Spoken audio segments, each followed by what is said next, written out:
मेरा नाम अफनान ताजुद्दीन है और आज की इस वीडियो में हम लोग देखेंगे कि बेसिक्स ऑफ प्राइस एक्शन क्या है।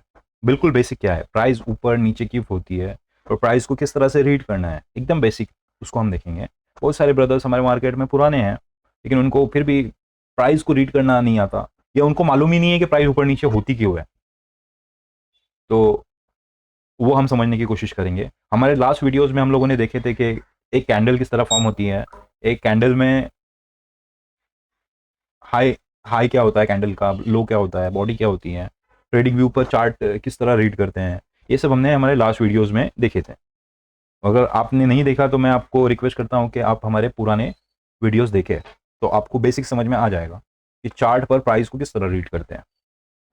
ओके, तो आज हम देखेंगे कि जो प्राइस के मूव होते हैं नीचे से ऊपर की तरफ या ऊपर से नीचे की तरफ, ये क्यों होते हैं। क्या कोई कंप्यूटर सिस्टम लगा हुआ है कहीं पे जहाँ पे कुछ डेटा फीड किया हुआ है कि इतनी प्राइस आएगी तो इतना ऊपर जाना चाहिए, फिर इतना ऊपर गया तो ऊपर से नीचे आना चाहिए, क्या ऐसा कुछ है? ऐसा बिल्कुल भी नहीं है। हमारे ब्रदर्स को लगता होगा कि मैं खरीदता हूँ तभी शेयर की प्राइस क्यों गिरती है, या मैं नहीं खरीदता तभी शेयर की प्राइस क्यों भागती है, तो क्या मेरे खिलाफ कोई बैठा हुआ है क्या? तो ऐसा कुछ भी नहीं है। ये पूरा मार्केट में प्राइस का ऊपर एंड नीचे होना, ये सब डिमांड एंड सप्लाई के ऊपर है। हमने लास्ट वीडियोस में भी कवर किए थे कि प्राइस जो है किसी भी चीज़ की ऊपर नीचे क्यों जाती है। जितनी मार्केट में डिमांड रहेगी ज़्यादा एंड सप्लाई कम रहेगी तो प्राइस ने ऊपर ही जाना है। अगर मार्केट में प्राइस बहुत ऊपर जा चुकी है और सेलिंग आ गई, सप्लाई आ गई, खरीदने वाले कम हो गए, तो क्या होगा? प्राइस ऊपर से नीचे की तरफ आएगी। बेसिकली डिमांड एंड सप्लाई, इसी की वजह से प्राइस ऊपर एंड नीचे आती है। ये मैंने चार्ट ओपन किया हुआ है अडानी इंटरप्राइजेस का, ये वीकली चार्ट है, ये आपको समझाने के लिए। ओके, मैं इस पर कोई ड्रॉ कर देता हूँ। आप बोलेंगे कि ये इस तरह से इतने हर कैंडल को मैंने रीड करना है क्या प्राइस एक्शन को समझने के लिए? आप हर हर कैंडल को भी रीड कर सकते हैं बहुत अच्छे से समझने के लिए। मैं अभी फिलहाल जो है, जो एक उसकी स्विंग की मूवमेंट है उसको मैं ड्रॉ कर देता हूँ चार्ट पे। यहाँ पर जियोमेट्रिकल शेप्स जो है, इसमें एक ड्राइंग का टूल है,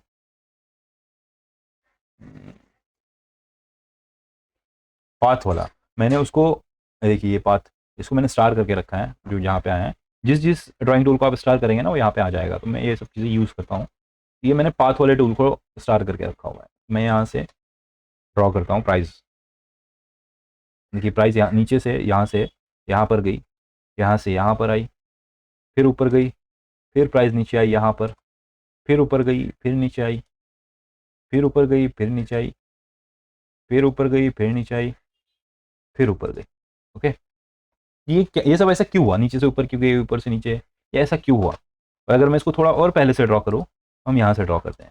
प्राइस यहाँ से यहाँ पर गई, फिर नीचे आई, फिर ऊपर गई, फिर नीचे आई, फिर ऊपर गई, फिर नीचे आई, फिर ऊपर गई, फिर नीचे आई, फिर ऊपर गई, एंड फिर वो नीचे नीचे ही आ रही है। मैं यहाँ तक उसको ड्रॉ कर देता हूँ। तो हम इसको समझने की कोशिश करते हैं ऐसा क्यों होता है। मैं इसको, ये जो कैंडल चार्ट है ना, इसको हाइड कर देता हूँ आपको समझाने के लिए, कि आपको समझ में आएगा लाइन चार्ट से। ये कुछ लाइन्स लाइन्स ड्रॉ हो गया। क्या हो गया? प्राइस 2016 में 35 रुपये थी, नवंबर 2016 में, 1 नवंबर 2016 में। फिर प्राइस 17 अप्रैल 2017 में 60 रुपीज़ गई। कहाँ से? 35 से 90 रुपीज़ गई, यानी बहुत ज़्यादा ऊपर गई।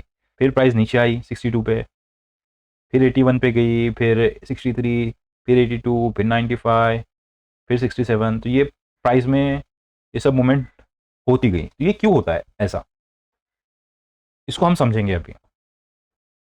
इससे पहले का मैंने ड्रॉ नहीं किया है कुछ भी, 2016 से पहले का। ये वीकली चार्ट है। ये जो आप कैंडल्स देख रहे थे ना, ये वीकली कैंडल है। ये एक कैंडल पूरे एक वीक को रिप्रेजेंट करती है। मैं इसको हाइड कर देता हूँ फिर से। क्या हो गया?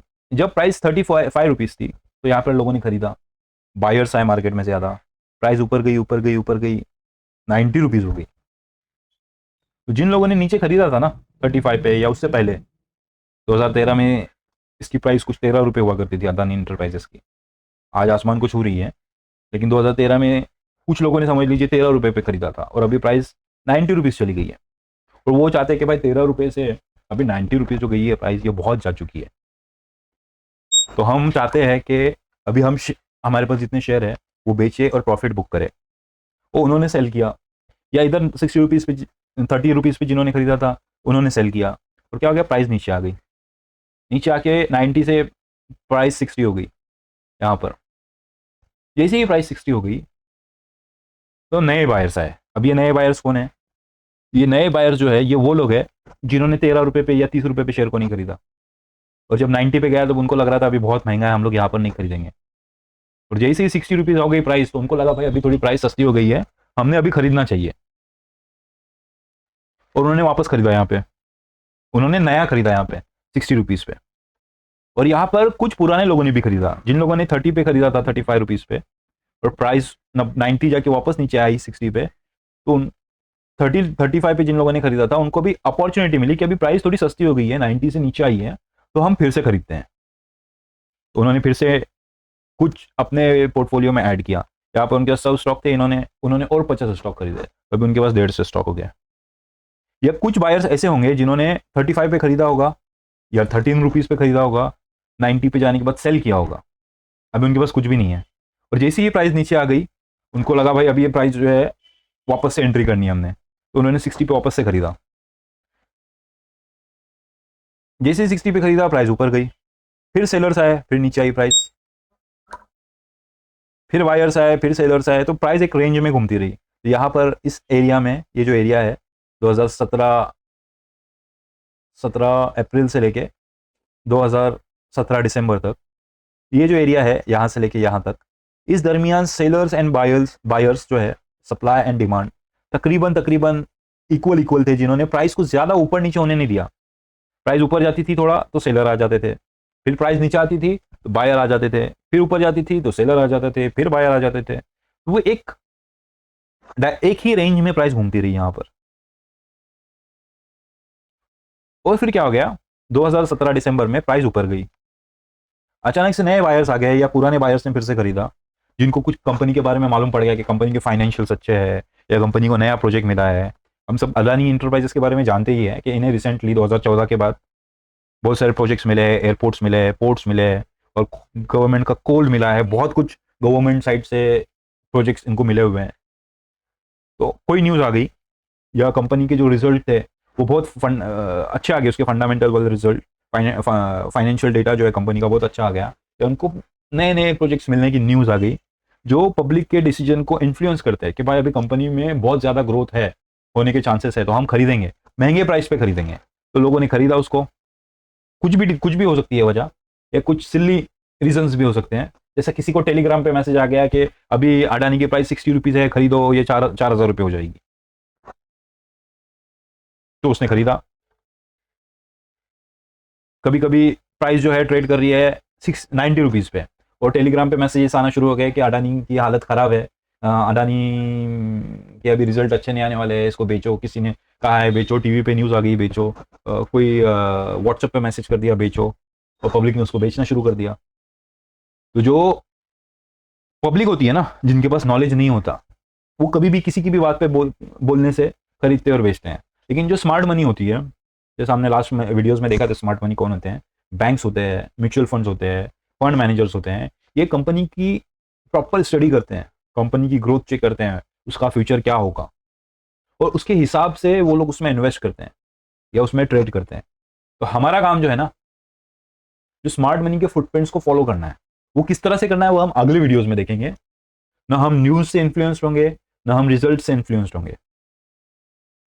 हम लोग जो स्मार्ट मनी ने खरीदा हम वहां पर खरीदने की कोशिश करेंगे, वो किस तरह से करना है वो हम अगले वीडियोस में देखेंगे। ये वीडियोस का सिलसिला जारी रहेगा जब तक मैं आपको पूरा कंप्लीट बता ना दूं।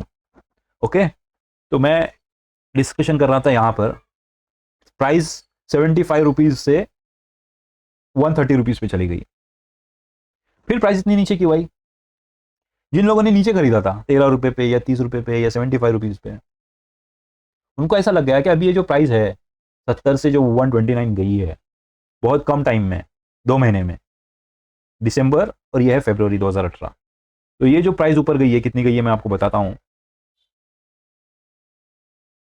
66% ऊपर गई है प्राइस 63 डेज में, बहुत ज्यादा होता ही है। तो उन्होंने यहां पर बेचना शुरू कर दिया, जिन लोगों ने कम प्राइस पे खरीदा था उन्होंने यहां पर बेचना शुरू कर दिया। और बायर्स की तादाद जो है वो कम हो गई, नए बायर्स नहीं आ रहे थे, और प्राइस गिर गिर के जुलाई 2018 में 70 हो गई फिर से। फिर जिन लोगों को लग रहा था यहाँ पर प्राइस महंगी है 130 पे, और अभी वापस से 60-70 पे आ गई है, तो उन्होंने खरीदना शुरू किया, या कंपनी के अच्छे न्यूज़ आ गए मार्केट में, या टेलीग्राम पे मैसेजेस आने लगे पब्लिक को कि खरीदो खरीदो। हमें कभी भी टेलीग्राम के मैसेजेस या यूट्यूब के मैसेजेस को, यूट्यूब पे कोई वीडियो में आके बोल दिया कि भाई ये खरीदो और वो खरीदो, तो हमें ये सब नहीं करना है। हमारे डिसीजन कभी भी इन सब चीज़ों से इन्फ्लुएंस नहीं होने चाहिए। ओके, तो पब्लिक में बाइंग करना वापस से शुरू किया, फिर प्राइस ऊपर गई, फिर नीचे आई, फिर ऊपर गई, फिर नीचे आई। तो ये जो सब ये एरिया है, ये वाला एरिया 2018 सितंबर से लेके अक्टूबर 2019 प्राइस एक रेंज में थी। न प्राइस इसके न प्राइस 180 के ऊपर जा रही थी, न प्राइस 117 के नीचे आ रही थी, प्राइस एक रेंज में घूम रही थी। यहाँ पे बैलेंस था।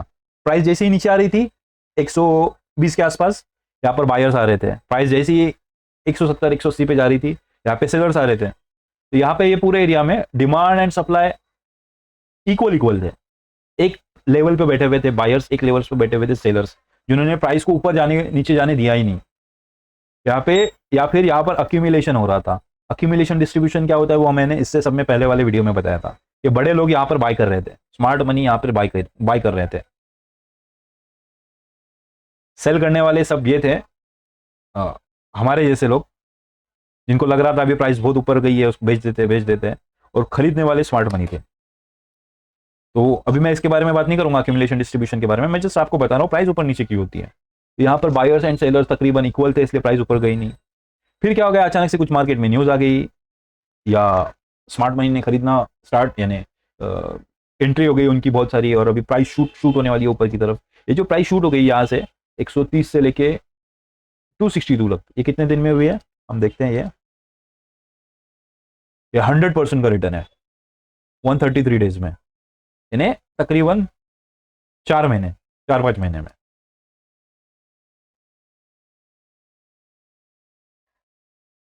तो 4 महीने में कंपनी ने रिटर्न दिया 100% का, कंपनी ने उसके शेयर ने। मैं चार्ट ओपन कर लेता हूँ, देखिए यहाँ से ऊपर गई, और फिर क्या हो गया, जिस स्पीड से प्राइस ऊपर गई थी 130 से 259 पे, उसी स्पीड से प्राइस नीचे आ गई वापस से 120 पे। यहाँ पे कुछ पैनिक हुआ होगा, कुछ न्यूज़ आई होगी, या कंपनी का रिजल्ट अच्छा नहीं हुआ होगा और प्राइस नीचे आ गई। फिर ऐसा हो गया कि मार्केट में सिर्फ बायर्स ही थे, जितने सेलिंग ऑर्डर थे सब बायर्स खा रहे थे, या नए नए बायर्स आ रहे थे, सेलर्स अवेलेबल ही नहीं थे। और प्राइस जो है 170 से लेके 120 से लेके गई 4000 पे। कब कितने में हम लोग देख रहे थे, 2020। अगर 120 मार्च 2000, अच्छा ये जो प्राइस गिरी थी, मैं आपको फिर से बता दूं ये क्या पीरियड था। ये था कोविड। ये जो मैं कहा ना कि जितनी स्पीड से प्राइस ऊपर गई थी, ये प्राइस ऊपर गई थी अक्टूबर 2019 से लेके फरवरी 2020 में, तकरीबन 4-4.5 महीने में 100% रिटर्न दिया था स्टॉक ने। लेकिन अचानक से कोविड की न्यूज़ आ गई, कोविड-19। अचानक से पैनिक हो गया मार्केट में, सब बंद हो गया, सब कुछ मार्केट बंद हो गए, हर जगह पे लॉकडाउन लग गया, और प्राइस ने गिरना शुरू किया। ये देखिए, ये जो प्राइस गिरी है ना, ये कुछ दिनों में गिरी हुई है। यहाँ से अगर देखो अगर, ये जो उसने जो गिरी थी 35 डेज, यानी जो उसको 4.5 महीने लगे ऊपर जाने के लिए, वो 1 महीने के अंदर, 1 महीना भी नहीं पूरा, अगर मैं यहाँ से गिरना उसका शुरू करूँ, यहाँ से, हाँ 21 डेज के अंदर यहाँ से प्राइस ऊपर गई थी 120 के लेवल से। यहाँ से प्राइस 20 दिन के अंदर ही नीचे आ गई। क्यों? क्योंकि ये पैनिक था पूरा। लोगों को लग रहा था अभी कंपनीज जो है, अभी शटडाउन लगा है, कंपनीज खुले नहीं है, कंपनी को लॉस हो गया, वगैरह वगैरह। बहुत सारे ऐसे न्यूज़ जो डिसीजन को इन्फ्लुएंस कर रहे थे, हम लोगों को समझ में नहीं आ रहा था अभी क्या करें। तो सिंपली क्या कि ये लोगों ने बेचना शुरू कर दिया। तो मार्केट में सेलर्स बहुत आ गए, बायर्स थे ही नहीं, प्राइस नीचे आ गई 120 पे। और जो यहाँ से शूट हुई है 2020 से, वो प्राइस गई है 4000 रुपये तक। मैं इसको मार्क करके अगर बता दूं आपको, देखिए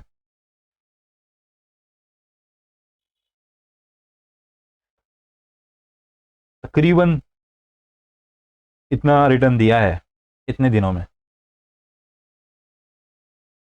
यहाँ पर क्या हो गया, बायर्स ज़्यादा थे, सेलर्स नहीं थे। प्राइस ऊपर गई ऊपर गई ऊपर गई, और अचानक से क्या न्यूज़ आ गई मार्केट में, ये जो प्राइस ऊपर जा रही थी इस पीरियड में न्यूज़ ये भी थी कि अडानी भाई साहब दुनिया के सब में पैसे वाले लोगों में आ गए हैं, एकदम ऊपर आ गए हैं, इंडिया के सब में ज़्यादा पैसे वाले बन चुके हैं, बहुत सारी न्यूज़ थी। और अचानक से एक न्यूज़ आ गई हिंडनबर्ग की, जिसमें उन्होंने एक्सपोज किया अडानी को और बताया कि इनके अंदर जो कंपनी है इनके शेयर्स में भी बहुत सारा मैनिपुलेशन हो रहा है। मार्केट में जैसी ही न्यूज़ आ गई हिंडनबर्ग की कि अडानी एंटरप्राइजेस में और अडानी के स्टॉक्स में कुछ गड़बड़ है, क्या हो गया, उस न्यूज़ ने पब्लिक के डिसीजन को इन्फ्लुएंस किया कि कुछ तो गड़बड़ है, और इतनी बड़ी गड़बड़ है कि शेयर की प्राइस गिरेगी, और मार्केट में सिर्फ सेलिंग आ गई। अडानी के शेयर कंटिन्यूअस गिर रहे थे, और वो 4,000 रुपए से गिर के, ये देखिए 4,000 रुपए से गिर के कुछ ही दिन में हो गए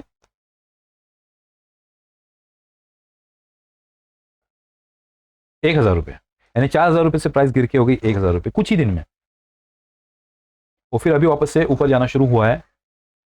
तो मैं ये बताना चाह रहा था कि प्राइस में मूवमेंट किस तरह होता है। ये जो मूवमेंट होता है बाइंग का एंड सेलिंग का, ये सब डिमांड एंड सप्लाई के ऊपर होता है।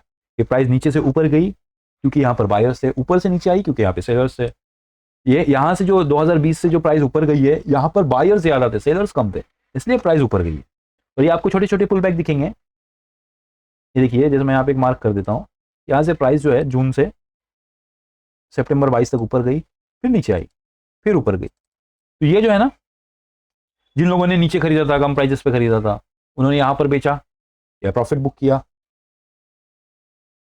और फिर जैसे ही प्राइस नीचे आई तो कुछ लोगों को लगा भाई शेयर की प्राइस सस्ती हो गई है, उन्होंने यहाँ पे खरीदा, फिर प्राइस ऊपर गई। और फिर जब प्राइस गिरने लगी ऊपर से नीचे, ये जो प्राइस गिरी है ऊपर से नीचे इधर तक, तो इस गिरने में ऐसा नहीं है कि जिन लोगों ने 13 रुपए पे खरीदे थे या 70 पे या 120 पे, वही लोग एग्जिट हुए यहाँ पर।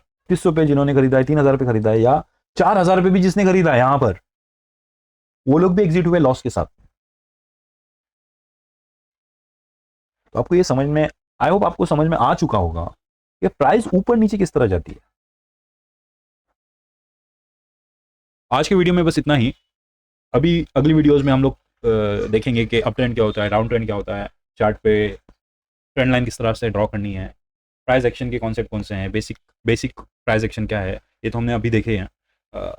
उससे थोड़े एडवांस प्राइस एक्शन के कॉन्सेप्ट कौन से हैं, फिर उसके बाद super advance price action concept कौन से हैं, ये सब चीज़ें हम आहिस्ता आहिस्ता देखेंगे। तो आप जुड़े रहिए, चैनल को सब्सक्राइब कीजिए। तो आज के वीडियो में बस इतना ही।